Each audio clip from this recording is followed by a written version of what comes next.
Praise the lord. చేరి వచ్చిన మీకందరికీ ప్రభువైన యేసుక్రీస్తు శుభాలు తెలియజేస్తున్నాను. ఈ దినము కొరకు ఏర్పాటు చేయబడిన లేఖన భాగము అపోస్తలుల కార్యములు 27వ అధ్యాయము 20వ వచనం. కొన్ని దినములు సూర్యుడైనను నక్షత్రములనైనను కనబడక పెద్ద గాలి మా మీద కొట్టినందున ప్రాణములతో తప్పించుకొందమను ఆశ ఒత్తిగా పోయెను. Praise the Lord. దేవునికి స్తోత్రం.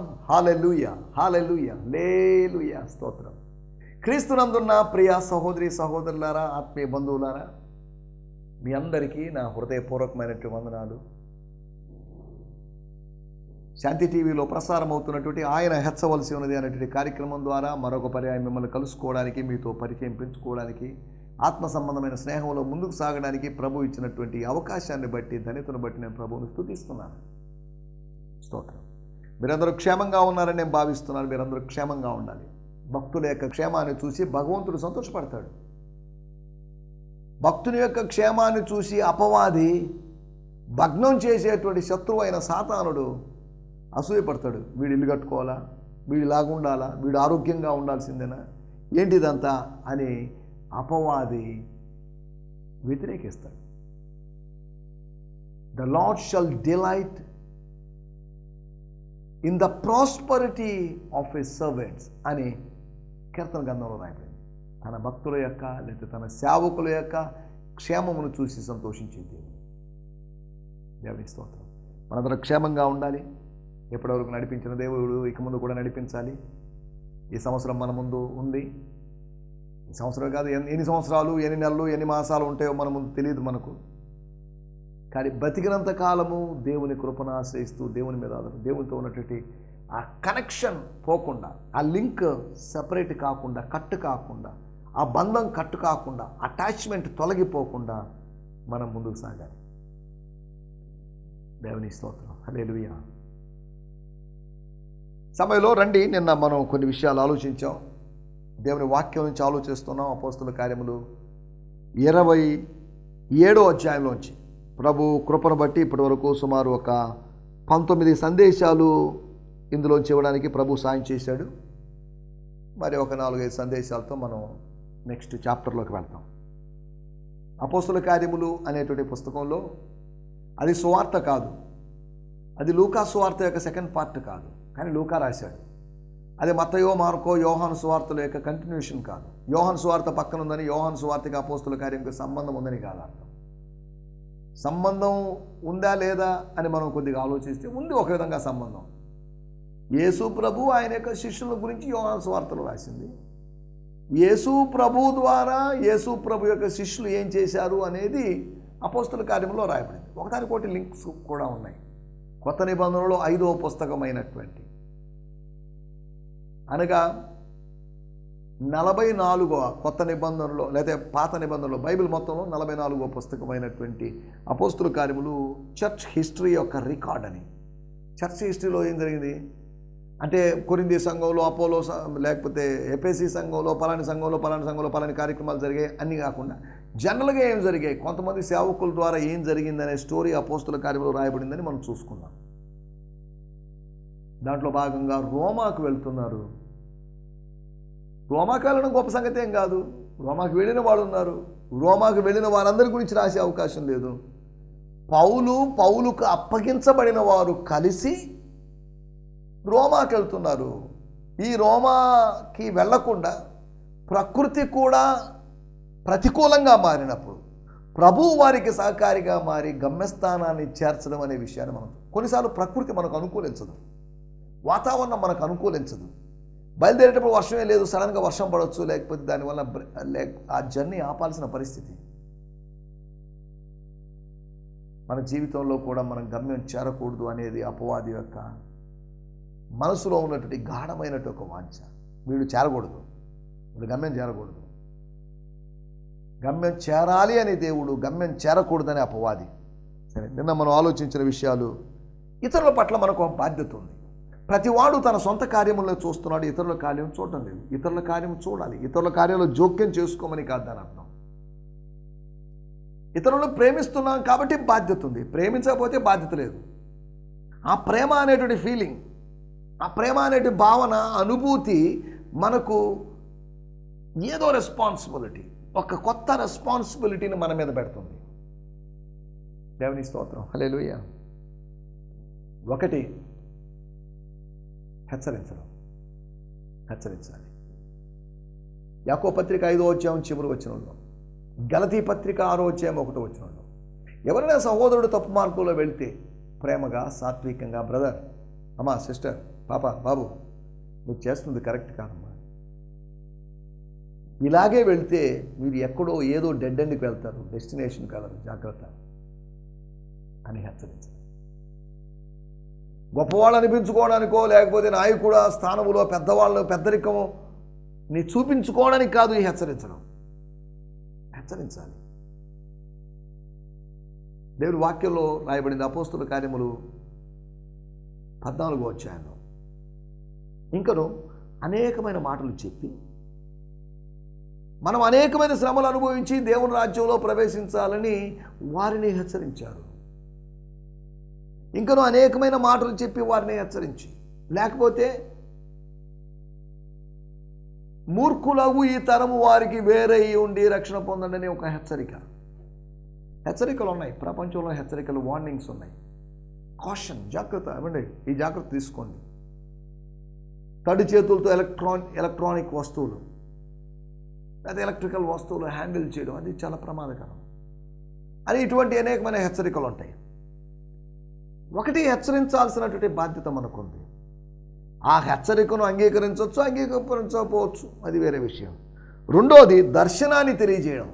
ఒక ఆత్మ సంబంధికి దర్శనం ఉంటుంది, ఆ దర్శనాన్ని అతడు షేర్ చేయాలి. ఎందుకు షేర్ చేయాలి? ఎవరు అడగలేదు, బ్రదర్ మీకు దర్శనం వచ్చిందని మొన్న రాత్రి దర్శనం వచ్చిందా, దర్శనం గురించి చెప్తారా అని అడగలేదు. కానీ ఆ దర్శనం చెప్పడంలో ఉద్దేశం ఏంటంటే తద్వారా వాళ్ళు ప్రజలు మోటివేట్ అవుతారని. ఒకడు అర్ధరాత్రి లేచి తన పక్కన వాడిని లేపారే, బాబు లేరా నాకు ఒక కల వచ్చింది. ఏం కలరా, ఏంటో మరి, ఒక రొట్టె దొల్లుకుంటూ వచ్చింది, మన గుడారంలోకి వచ్చింది, గుడారాన్ని తలకిందులు చేసింది, ఇది నాకు వచ్చిన కళ. ఏంటి కళ? రొట్టెంది దొల్లుకుంటూ రావడం ఏంటి, నాకు అర్థం కాలేదు. కళలు మాత్రం కనగలను కానీ కళలకు అర్థాలు చెప్పలేనే, అర్థాలు చెప్పగలిగేటు వరం నాకు లేదే అన్నట్టుగా. సరే, నో ప్రాబ్లం, దాని అర్థం ఇదే బాబు, ఆ రొట్టె అంటే ఏమో కాదు, రొట్టె ఖడ్గమే, గిద్యోను ఖడ్గమే అనగా గిద్యోను గారు వచ్చేస్తున్నారు, గిద్యోను గారు ఆయన సైన్యంతో వస్తారు. గిద్యోను గారు అనగా ఇశ్రాయేలు నాయకుడైనటువంటి న్యాయాధిపతి అయిన గిద్యోను కొంతమందితో వస్తాడు, వచ్చి జయిస్తాడు, మన గుడారాన్ని తలకిందులు చేస్తాడు, లేకుండా చేస్తాడు. తలకిందులైంది అనుకోండి, ఒక పెద్ద తాబేలు తలకిందులైనప్పుడు దాన్ని తిప్పివేసేంత వరకు అది కష్టపడుతూనే ఉంటుంది. కొన్ని చిన్న చిన్న బీటిల్స్ లాంటి చిన్న పురుగులు ఉంటాయి, అవి కూడా కొన్నిసార్లు తలకిందులు గాడిపోతాయి. అవి చాలా ప్రయాసం తర్వాత మళ్ళీ రివర్స్ అవుతాయి, లేకపోతే ఎవరో ఒకరి సహాయంతో. గుడారం తలకిందులు అయింది అంటే, అప్సైడ్ డౌన్ అయిందంటే దాని అర్థం అది ఒకవేళ ప్రమాదం లేకపోతే ప్రాణం పోగొట్టుకునేటువంటి స్థితి. గిద్యోనును బట్టి, గిద్యోను ఖడ్గాన్ని బట్టి అనగా మన మీదకి గిద్యోను దాడి చేస్తాడు, గెలిచేది మనం కాదు, మనం చాలామంది ఉండొచ్చు, వాస్తవమే, అది వాస్తవమే. కానీ అతడు గెలుస్తాడు అనేది మరింత వాస్తవం. మనం ఓడిపోతాం అనేది మరింత వాస్తవం. మనం ఓడిపోయి పారిపోతాం అనేది వాస్తవం. మనం సున్నతి లేని వాళ్ళు, వాళ్ళు సున్నతి కలిగిన వాళ్ళు. మన దేవుడికి వాళ్ళ దేవుడికి తేడా ఉంది. వాళ్ళ దేవుడు శక్తి కలిగిన దేవుడు, వాళ్ళ దేవుడు వాళ్ళ పక్షాన, వాళ్ళ పితరుల పక్షాన ఎన్నో కార్యాలు చేశాడు, మన దేవుడు ఏం చేసినట్లేదు అని ఏదో వివరణ ఇచ్చాడు. ఆ వివరణ విన్నాడు. అవతల ఆ గుడారానికి అవతల ఉన్నటువంటి గిద్యోనే స్వయంగా విన్నాడు, ధైర్యం తెచ్చుకున్నాడు, తను పోరాడాడు, అది వేరే విషయం. దేవుని స్తోత్రం, హల్లెలూయా. మనం ఆలోచిస్తున్నట్టు విషయాలు, దర్శనాన్ని తెలపాల్సినటువంటి బాధ్యత మనకుంది. మూడోది, విశ్వాస ప్రకటన చేయాలి, ఫెయిత్ డిక్లేర్ చేయాలి. I believe this, we trust in God అని అమెరికన్ నోట్ల మీద, అమెరికన్ కరెన్సీ మీద రాసి ఉంటుంది. వి ట్రస్ట్ ఇన్ గాడ్, మేము దేవుని ఆశ్రయిస్తున్నాం, మేము దేవునిలో ఆశ్రయాన్ని ఉంచి ఉన్నాం. వి ట్రస్ట్ ఇన్ గాడ్ అనే దానికన్నా కొంతమంది అన్నారు we trust in this God, ఈ ధనము అనేటువంటి డాలర్ అనేటువంటి దేవుళ్ళలో మేము నమ్మకం ఉన్నాము అని వాళ్ళు చెప్పుకున్నట్లుగా కొంతమంది వ్యాఖ్యానిస్తున్నారు, వ్యంగ్యంగా చెప్తున్నారు. వాస్తవమే, ఆ ధన దేవుడిలో, ఆ ధన దేవతలో డాలర్ దేవుడిని వాళ్ళు నమ్మినట్టుగా ఉన్నారు చాలామంది. వాళ్ళు ఏ విధంగా డాలర్ దేవుడిని నమ్ముతున్నారో మనము రూపాయి అనేటువంటి దేవుడు నమ్ముతున్నాం. అంటే దాని అర్థం ధనము దేవుడని కాదు నా మాటలేకు ఉద్దేశం. దేవుడేమో అన్నట్లుగా, దేవుడు కాని వాళ్ళని దేవుడు అన్నట్టుగా, వారి భుజబలము వారికి దేవత అని హబక్కూకు గ్రంథంలో రాయబడింది. అనగా ఖండ బలాన్ని, ఫిజికల్ స్ట్రెంగ్త్ని, భౌతికమైన బలాన్నే దేవుడుగా భావించి కొలుస్తూ, పూజిస్తూ, వర్షిప్ చేస్తూ, హీరో వర్షిప్ చేస్తున్నట్టుగా ఉన్నారు. కొంతమందికి అయితే ఫిలిప్పీ పత్రిక 3వ అధ్యాయంలో వారి కడుపే వారికి దేవుడు. అంటే తిండి గురించిన ఆలోచన. బ్రేక్ఫాస్ట్ తర్వాత లంచ్, లంచ్ తర్వాత డిన్నర్, డిన్నర్ తర్వాత లేకపోతే లంచ్కి డిన్నర్కి మధ్యలో స్నాక్స్, లేదా ఏదో ఇటువంటి ఆలోచనలు శరీర సంబంధుల్లాగా ఉంటున్నారు.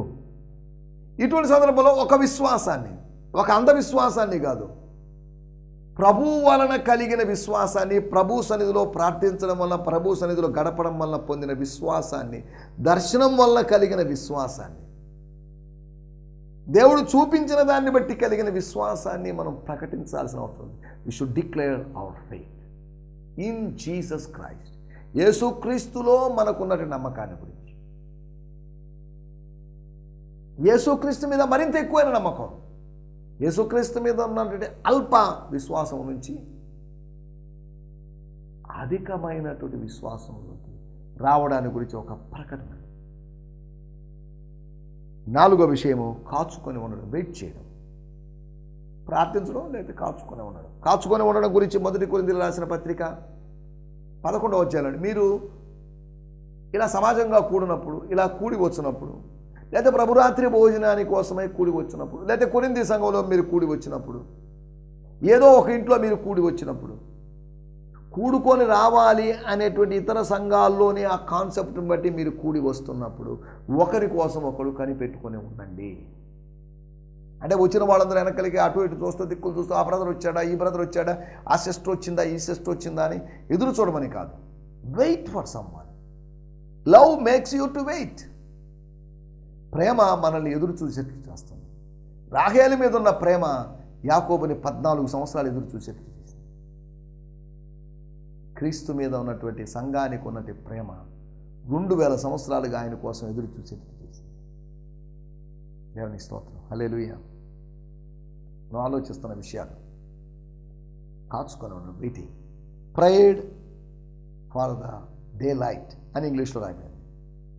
ఒక నూతనమైన వెలుగు కోసం, సూర్యోదయం కోసం, అరుణోదయం కోసం, ఉషోదయం కోసం మేము ఎదురు చూసాం. వెలుగు కోసం ఎదురు చూసాం. We waited for the light. We want light for a direction to reach our destination. We need light. మనకు వెలుగు కావాలి, వాక్యపు వెలుగు కావాలి. అప్పుడే మనం ఆత్మీయమైనటువంటి మన నిత్య గమ్యస్థానానికి మనం చేరుకోగలం. తర్వాత మనం మాట్లాడినట్టు మాట బతిమలాడుకోవడం. తినండి అయ్యా బాబు. తినడానికి ఎవరిని పెద్దగా బతిమలాడాల్సిన అవసరం లేదు, అలిగితే తప్ప. పిల్లలు అలుగుతారు. కానీ అయ్యలారా అని సంబోధించినటువంటి తన తోటి ఖైదీల్ని, తన ఆత్మీయ కుమారులని,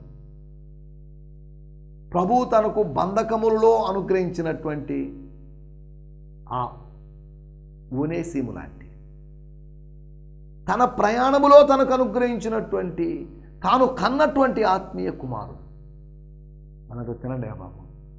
ఆత్మీయ ఆహారం తిన్నారు, బాగానే ఉంది. దర్శనాన్ని గురించి చెప్పాను, మీరు విన్నారు, బాగానే ఉంది. సువార్త గురించి చెప్పారు, మీరు విన్నారు, బాగానే ఉంది. కానీ దయచేసి నా మాటేనండి. నా మాట మీరు అప్పుడు వినలేదు, కానీ ప్రయాణం చేశారు. ఇప్పుడైనా నా మాటేనండి, తినండి. ఏం కాదు, ఏం జరగదు. తింటే ఏం జరుగుతుందని మీరు ఆలోచిస్తున్నారేమో. ఏం కాదు, తిన్నాం. ఎవరు తినడానికి సాహసించినటువంటి, ఎవరు తాగడానికి సాహసించినటువంటి ఆ తేనెను జోనాతాను గారు, ఇశ్రాయేలు యొక్క మొదటి రాజు అయినటువంటి సౌలు గారి కుమారుడైనటువంటి యోనాతాను కర్ర కొనను దాంట్లో ముంచి తాను తేనెను నాకినప్పుడు, రుచి చూసినప్పుడు అతని కనులు ప్రకాశించాయి. దేవుని స్తోత్రం, హల్లెలూయా. ఆత్మీయ ఆహారాన్ని భుజిస్తున్నప్పుడు ఆత్మీయ కనులు తెరవబడతాయి. భౌతిక ఆహారాన్ని మనం తీసుకుంటున్నప్పుడు బలం పొంది వాలిపోతున్న రెప్పలు కూడా పైకి లేవగలవు. అనగా మత్తును విదిలించుకొని మనం ఉండగలము, మేలుకొని మరి కొద్దిసేపు మేలుకొని ఉండగలమని చెప్పడమే నా మాటలేక ఉద్దేశం. వీటి గురించి నిన్న మనం మాట్లాడుకున్నాం. రండి, ఈ దినము కొరకై ఏర్పాటు చేయబడిన లేఖన భాగము అపోస్తుల కార్యములు 27వ అధ్యాయము 20వ వచనం. యాక్ట్స్ 27:20. కొన్ని దినములు సూర్యుడైనను నక్షత్రములైనను కనబడక పెద్ద గాలి మా మీద కొట్టినందున ప్రాణములతో తప్పించుకొందుమని ఆశ ఒత్తిగా పోయెను. చాలండి. 20, 21 రెండు కలిసి ఉన్నాయి మన తెలుగు బైబిల్లో. ఇంగ్లీష్లో అంత విడిగా ఉంటుంది. కాకపోతే ఆశ బొత్తిగా పోయెను అనే దగ్గర ఫుల్ స్టాప్ ఉంది కాబట్టి దాన్ని 20వ వచనంగా భావించి మిగతాదంతా వారు బహుకాలం భోజనం లేక ఉన్నందున పౌలు వారి మధ్య నిలిచి, అయలారా మీరు నా మాట విని క్రేతు నుండి బయలుదేరకే ఉండవలసినది, అప్పుడు ఈ హానియు నష్టము కలుగపోవును అనేది మనం 21వ వచనంగా భావిస్తున్నాం. సరే, ఏదేమైనప్పటికీ నేను చదువుతున్నాను. అపోస్తుల కార్యములు 27వ అధ్యాయము 20వ వచనం. స్తోత్రం, హల్లెలూయా. తర్వాత వాడుక భాషలో కూడా మనం చదువుకుందాం. After many days of seeing neither the sun nor the stars, and with violent storm continuing to rage against us, all hope of ever getting through it alive was abandoned. చదువుదాం, వాడుక భాషలో మనం చదువుకుందాం. స్తోత్రం, స్తోత్రం. అంటే అక్కడ కలిగినటువంటి తుఫాను వలన, అక్కడ కలిగినటువంటి ఆ పెనుగాలి వలన, అక్కడ కలిగినటువంటి ఆ పెద్ద గాలి వలన కొన్ని దినాలు, కొన్ని రోజులు సూర్యుడు నక్షత్రం అదృశ్యమయ్యారని కాదు. నక్షత్రాలు అంటున్నప్పుడు రాత్రి సమయం, పగలు సూర్యుడైనా రాత్రి నక్షత్రాలైనా మాకు కనబడలేదు. ఆకాశం అంతా బోసిగా ఉన్నట్టుంది. ఏంటో మరి అర్థం కాని పరిస్థితి, అయోమయ వాతావరణంలో, ఎప్పుడు లేని వాతావరణంలో. అటువంటి వాతావరణం భూమి మీద ఉంటే 1-2 రోజులు ఉండేది, కానీ సముద్రం మీద ఎలా ఉంది మా పరిస్థితి. దీనిని బట్టి వీ లాస్ట్ అవర్ హోప్, మా నిరీక్షణ మేము పోగొట్టుకున్నాం. అయిపోయింది, ఇక చచ్చిపోయాం. ఇక భార్యాబిడ్డలను చూసే అవకాశం లేదు, ఇంకా మన ప్రియులు చూసే అవకాశం లేదు, సమాజ మందిరపు వారిని చూసే అవకాశం లేదు, సంఘాల్లో ఉన్న వారిని చూసే అవకాశం లేదు, రక్షింపబడిన వారిని చూసే అవకాశం లేదు, తోటి జతపని వారిని చూసే అవకాశం లేదని ఫిక్స్ అయిపోయాం. దేవుని స్తోత్రం, హల్లెలూయా. చదువుదాం వాడుక భాషలో. సూర్యుడు కానీ చాలా రోజుల దాకా కనబడలేదు, తుఫాను గాలి తీవ్రత తగ్గలేదు, మేము బ్రతుకు మీద ఆశ పూర్తిగా వదులుకున్నాము. బ్రతుకు మీద ఆశ, జీవితం మీద ఆశ, బ్రతికి సముద్రంలో నుంచి బయటపడతాము అనేటువంటి ఆశ. నేను చదువుతున్నాను 27వ అధ్యాయం 20వ వచనం. ఫాదర్స్ లైఫ్ న్యూ టెస్టిమెంట్ నుంచి. When neither sun Nar stars appeared for many days and no small storm pressed upon us, all hope that we would be saved was taken away. ఏదో మొదట్లో ఉంది, ఎలాగో తప్పించుకొని బయటపడతామని. రాను రాను ఈ ఆశ బొత్తిగా పోయింది. ఆ ఆశ కొట్టివేయబడింది, ఆశ నిషేధించబడినట్లుగా ఉంది. ఆశ లేదు. ఆశకు బదులుగా నిరాశ, నిరీక్షణకు బదులుగా నిరాశ. ఇది మా పరిస్థితి. సముద్ర మధ్యలో ఉన్నాం. సముద్ర మధ్యలో జరుగుతున్న పరిస్థితి ఇది. సముద్రం ప్రమాదకరమైంది. సముద్రంలోంచి మత్స్యాలు వస్తాయి, సముద్రం ద్వారా అనేకులు పోషించబడవచ్చు, వాస్తవమేమో. కానీ సముద్రం ఎంత ప్రమాదకరమైనదని మేము అర్థం చేసుకున్నాం. సముద్రం ప్రమాదకరమైనది, నది ప్రమాదకరమైనది, ఎర్ర సముద్రం ప్రమాదకరమైనది, యోర్దాను నది ప్రమాదకరమైనది, ప్రకృతి శక్తులు ప్రమాదకరమైనవి, జలరాశులు ప్రమాదకరమైనవి, గాలి ప్రమాదకరమైనది, మన చుట్టూ ఉన్నటువంటి వాళ్ళందరూ ప్రమాదకరమైన వాళ్ళు, మనుషులు ప్రమాదకరమైన వాళ్ళు, కుటుంబ సభ్యులు, బంధుమిత్రాదులు ప్రమాదకరమైన వాళ్ళు. ఇటువంటి ప్రమాదకరమైన పరిస్థితుల మధ్యలో మేము ఉన్నాం, బ్రతుకుతున్నాం. కానీ ఇంకొన్ని రోజులు బతుకుతామనే ఆశ లేకుండా పోయింది. ఆశ బొత్తిగా పోయింది. ఆవిరైనటువంటి ఆశ, ఆవిరై పైకి వెళ్ళిపోయి కనిపించకుండా అదృశ్యమైపోయినట్టు మాయమైనటువంటి ఆశ. మనసులో గూడు కట్టుకున్న ఆశ ఇప్పుడు ఆశ లేదు, మనసు అంతా బూసిపోయింది. దేవుని స్తోత్రం. ఇందులోంచి 4 విషయాలు నేను మీకు త్వరగా జ్ఞాపకం చేయబోతున్నాను. దేవుని స్తోత్రం. 1వ విషయం, మొదటి విషయం 27వ అధ్యాయం 25వ వచనం. కాబట్టి అయ్యలారా ధైర్యం తెచ్చుకోండి, నాతో దూత చెప్పిన ప్రకారం జరుగునని నేను దేవుని నమ్ముతున్నాను. 1 చిగురించినటువంటి ఆశ. The blossomed or sprouted desire. ఒక ఆశ పుట్టింది. ఆశను దేవుడు పుట్టించాడు. నేను దేవుడు నమ్ముతున్నానండి. ఇప్పుడు దేవుడిని నమ్మడం, దెయ్యాన్ని నమ్మడం, ఏ దేవుడు ఏంటి అనే వివాదాలు కాదు మనకి ఇప్పుడు కావాల్సింది. ఈ ప్రమాదం నుంచి బయటపడాలి. అట్టి సమయంలో దేవుడు ఒక ఆయన ఉన్నాడని, ఈ పరిస్థితులన్నింటినీ కంట్రోల్ చేయగలిగిన వాడని, తన ఆధీనంలో పెట్టుకున్నాడని, తన అండర్లో పెట్టుకున్నాడని, తన హోల్డ్లో పెట్టుకున్నాడని. పౌలు గారు చెప్తున్నట్టు మాట. I believe in God. దేవుడి మీద నాకు నమ్మకం ఉంది, నమ్మకం పోలేదు. కాకపోతే దేవుడు తప్పిస్తాడా లేదా, ఒక్కవేళ సముద్రంలో చచ్చిపోవడం దేవుడు చిత్తమేమో అన్నట్టుగా ఆలోచించగలిగాం. ఒక ఆశ చిగురింపజేశాడు. నాలో ఆశలు చిగురింపజేసింది దేవుడే. మీలాగా, మీ అందరిలాగా 275 మందిలాగా ఆశ లేనివాడిగా నేనున్నాను. కానీ దర్శనము కలిగినప్పుడు ఆశ కలిగింది. దర్శనము దృక్పథాన్ని మారుస్తుంది. దర్శనము దైవికమైన ఆశను పుట్టిస్తుంది. దర్శనం దృక్పథాన్ని మారుస్తుంది అని అపోస్తల కార్యములు 10వ అధ్యాయంలో పేతురు ఉదాహరణ ద్వారా మనం తెలుసుకోవచ్చు. దర్శనము ఒక దైవికమైన ఆశను పుట్టిస్తుంది అని ఈ వచనం ద్వారా మనం అర్థం చేసుకుంటున్నాం. దేవుని స్తోత్రం. హల్లెలూయా. ఒకటి చిగురించినటువంటి ఆశ. అందుకని భక్తుడు ఆ పాట రాశాడు, ఇదిగో అంజూరము చిగురించెను చూడు. అంజూరం చిగురిస్తుంది. దేని గురించి అది? సువార్తల్లో చివరి అధ్యాయాల్లో చెప్పబడింది. ప్రభువు రాకడకు ఒక నూతనమైన వసంతం రాబోతుంది, ప్రభువు రాకడ సమీపంగా ఉందని తెలియజేసేటువంటి గుర్తది. దేవుని స్తోత్రం. ఒకటి చిగురించిన ఆశ. ఆశలు ఆవిరైపోయి ఉండొచ్చు, కానీ ఆవిరైపోయిన కొన్ని రోజులకి, కొన్ని గంటలకి ఒక కొత్త ఆశ పుడుతుంది. ఎండిపోయిన తర్వాత మళ్ళీ పచ్చదనం వస్తుందని ఆశ లేదు. ఎడారిగా మారిన తర్వాత మరలా పుష్పిస్తుందని అటువంటి ఆశ ఉండదు. అది ఒక ఉద్యానవనంగా, ఒక తోటగా మారుతుందనే ఆశ మనకు ఉండదు. దేవుని స్తోత్రం. మన ఆశలు చిగురింపజేసేటువంటి దేవుడు మన దేవుడు. చిగురించిన ఆశ. రెండో విషయాన్ని నేను మీకు జ్ఞాపకం చేస్తాను. 27వ అధ్యాయము 35వ వచనం. ఈ మాటలు చెప్పి ఒక రొట్టెను పట్టుకొని అందరి ఎదుట దేవునికి కృతజ్ఞతాస్తుతులు చెల్లించి దాన్ని విరచి తినసాగాడు. తినడం ఆరంభించాడు. ఈ సందర్భంలో యోనాతాను అనేటువంటి ఆయన నాకు గుర్తొచ్చాడు. పోయిన ఎపిసోడ్లో కూడా నేను చెప్పడం జరిగింది. కొత్త నిబంధన యోనాతాను లాంటి వాడు పౌలు అనుకోడు. దేవుని స్తోత్రం. తెగించి తేనె తాగినటువంటి యోనాతాను ఇక్కడ తెగించి తిన్నటువంటి ఆయన దేవునికి కృతజ్ఞతాస్తుతులు చెల్లించాడు.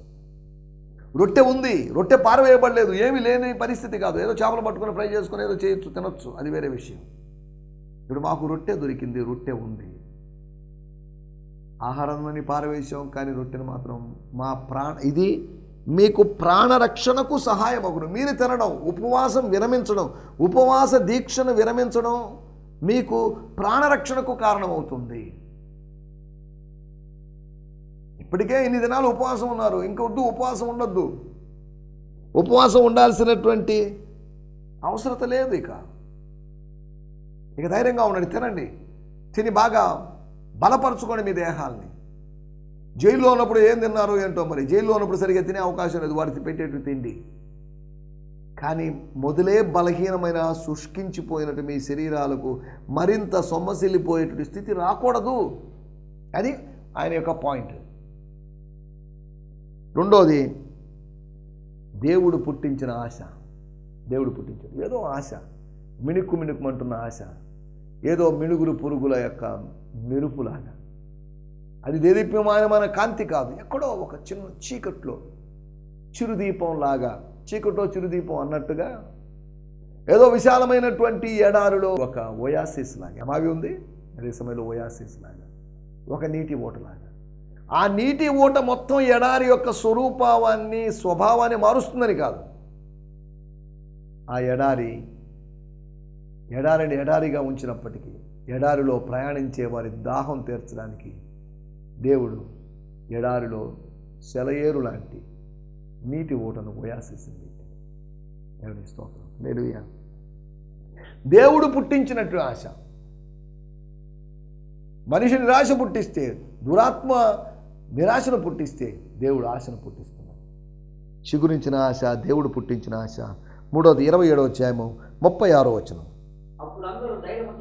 అప్పుడు అందరూ ధైర్యం తెచ్చుకొని ఆహారము పుచ్చుకొనిది. అప్పుడు ఖైదీలందరూ ధైర్యం తెచ్చుకొని, అప్పుడు 276 మంది ధైర్యం తెచ్చుకొని ఆహారం పుచ్చుకున్నది. దేవుని స్తోత్రం. హల్లెలూయా, హల్లెలూయా. నూతన పరచబడినటువంటి ఆశ. 14 రోజుల క్రితం వాళ్ళకి ఆశ లేదు. 14 రోజుల తర్వాత తెల్లవారుచుండగా 14వ తేదీ రాత్రి గడిచిన తర్వాత 15వ తేదీ ఉదయమున వాళ్ళకు ఆశ కలిగింది. అవును, తింటే బలపడతాం, తింటే పరిస్థితి మారుతుంది, తింటే ఈ స్టామ్స్ని, తింటే ఈ తుఫానులు, జీవిత తుఫానులను ఎదుర్కోగలం. భౌతికంగా బలంగా ఉంటే భౌతికమైన తుఫానును, దాడిని మనం తట్టుకోగలం.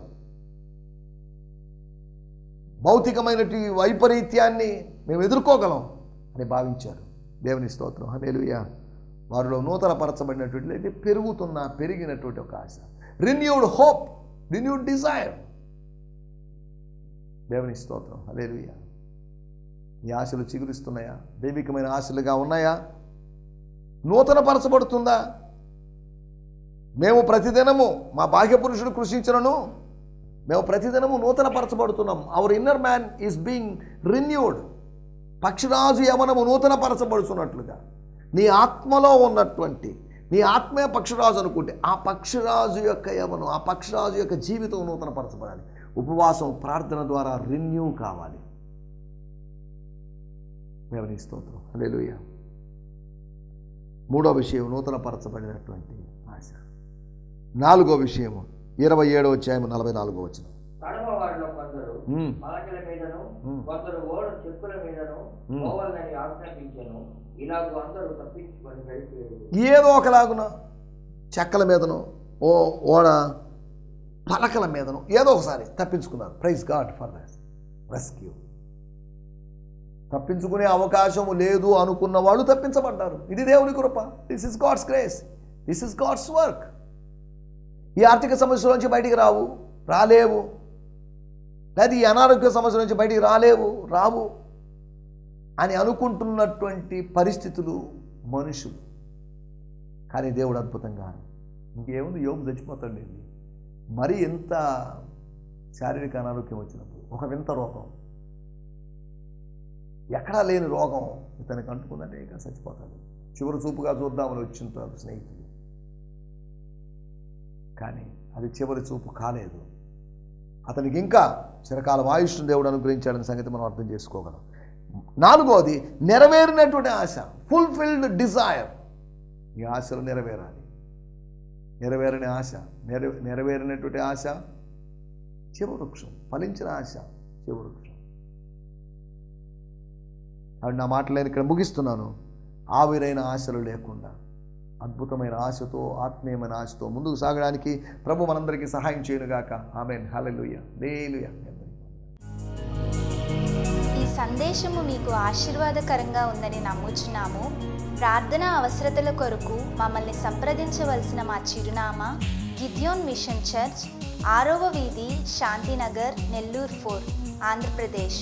పిన్ 524004. మా ఫోన్ నంబర్లు 7036443613 మరి ఒక నంబర్ 9392293010.